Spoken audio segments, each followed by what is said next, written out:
Hello and welcome back to the channel for another video. In this video I am going to review Poppy's new album, I Disagree.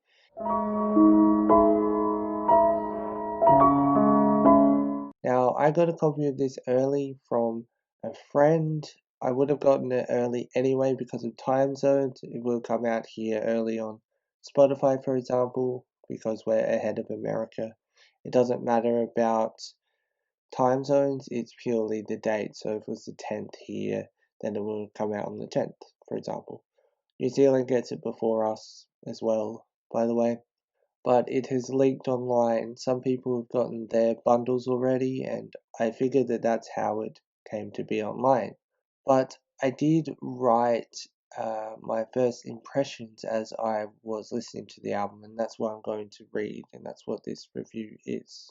The album starts with the previously released Concrete, which, in context of the album, starts it off really well. I was curious as to if the songs that I wasn't too sure about would work in the context of the album.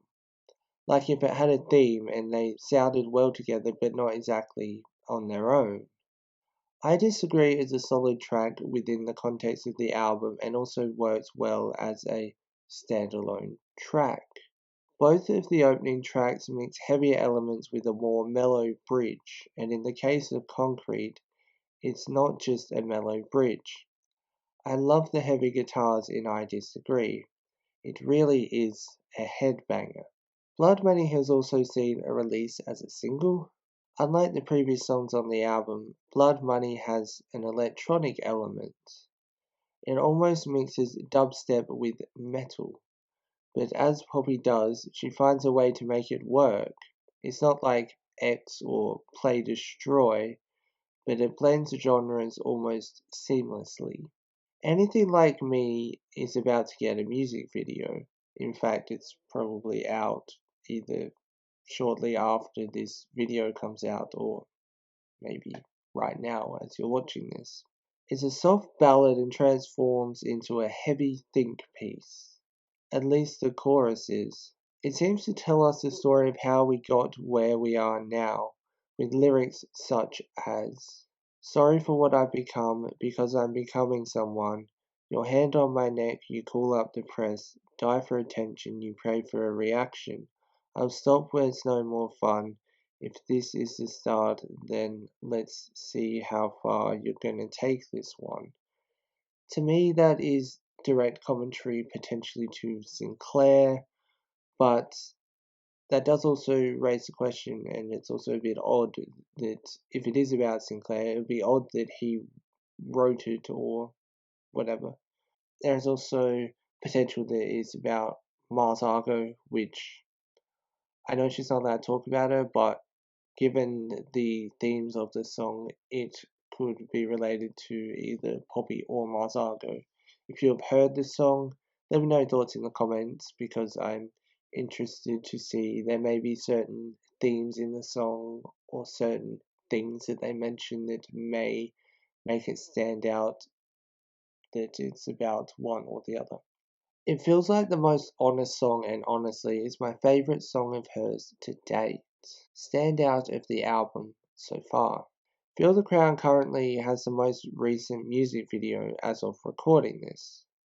It really is one of the more heavier tracks on the album, but in true Poppy style, the chorus is mellow and the verse generally goes hard, and the bridge is usually mellow as well. It once again has dubstep elements. I reacted to it when it came out. For a more in-depth video, there'll be a link to it in the description. I also reacted to other songs on the album, and their reactions will be linked in the description as well, if you want a more in-depth thing of me talking about the song and the music video combined. Nothing I Need is a pop song, which I wasn't expecting to hear on the entire album. It's a nice surprise and it reminds me of the best elements of Poppy Dot Computer and Am I a Girl.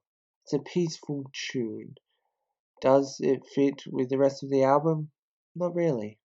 But if you listen to the album in order, it's nice to go from heavy to a pop song. It's a really nice break from the heavier stuff. Sit Slash Stay doesn't start with metal, it starts with electronic music and then goes into something a bit heavier, and then goes back to mellow. There really isn't a single genre in any of the songs on this album. It keeps it all interesting.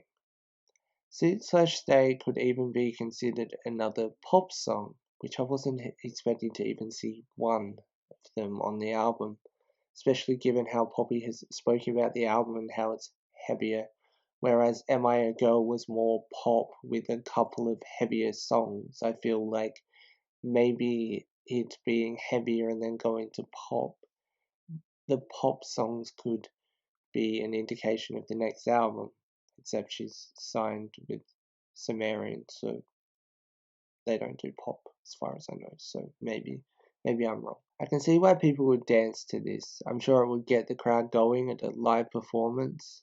In fact, if anything, listening to this album has made me want to go and see Poppy live even more. Bite Your Teeth goes back to the heavier tone of earlier songs in the album.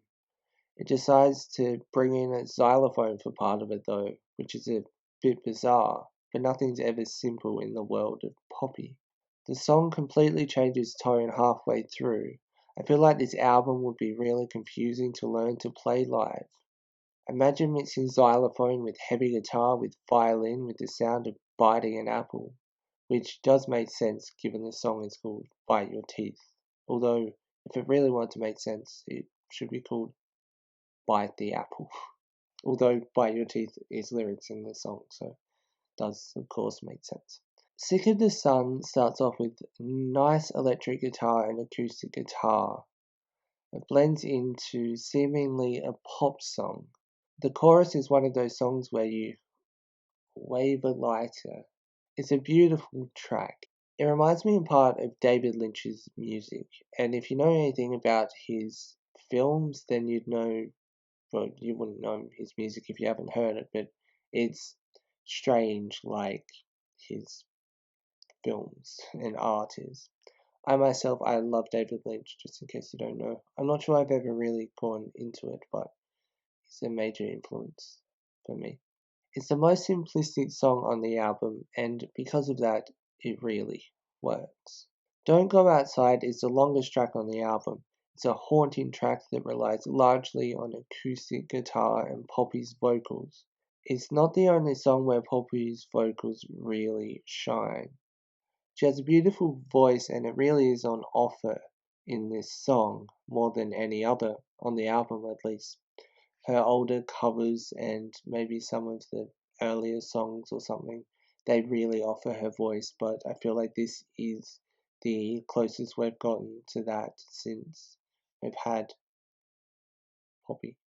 It gives me a Perfect Circle vibes, if you don't know who they are. It's more of a mellow Perfect Circle vibes, like Three Libras or something like that. Maybe mixed in with like We Can Powerless or something. It gets more upbeat as the song goes on, but it still remains beautiful. And it's the perfect way to end the album, and the riff is beautiful as well. It also features a little medley at the end, but I won't ruin what songs it features, but it's interesting to see them all incorporated into one, and I don't know how, but it just works. With that being said, I guess I should leave you with my thoughts on the album. Now, I am not going to give it a rating out of 5 or 10 or whatever, because I don't think that that's really fair. I think it's whether I like it or whether I don't. And I can see myself listening to every one of these songs again. Now, I did enjoy most of Am I a Girl, and although I have Poppy.computer right there, I have never listened to that in full. I don't mean that vinyl, because that vinyl is still sealed, but just the album as a whole, because I didn't really like it that much. I really enjoyed Bubble Bath, but Poppy.computer just wasn't really my thing. But I disagree, just works. It's strange to think that there's so many different genres blended, and it just all just seamlessly works, in my opinion. I am looking forward to my copy coming in the mail. I would recommend streaming it and buying it. I'm gonna put a couple of the songs, definitely Anything Like Me. I'm gonna add that to my playlist on Spotify and such. I think Anything Like Me is my favorite song on the album. It just feels really raw and such, and it's a beautiful song. So I do like the album and I recommend it. If you have listened to it, let me know your thoughts in the comment section below. I'm more than happy to have a discussion about the album and what works and what doesn't. I don't think it's flawless, like I don't think it's a 10 out of 10 or anything, although I did say that I wouldn't give it out of 10 or 5, but I feel like it works, and I think that that's something that Poppy's been trying to do for quite a while, because it can be difficult when you blend genres, but it just blends them perfectly. Thanks for watching. If you do enjoy, leave a like. If you are new here, don't forget to subscribe and turn on the notification bell if you never want to miss an upload, and I'll see you soon for more content. Just before I go, when the album is like put on YouTube by Poppy or on Spotify or whatever, there'll be a link in the description so you can listen to it. But as this is being recorded, there won't be one because it's not currently out. Thanks for watching and peace.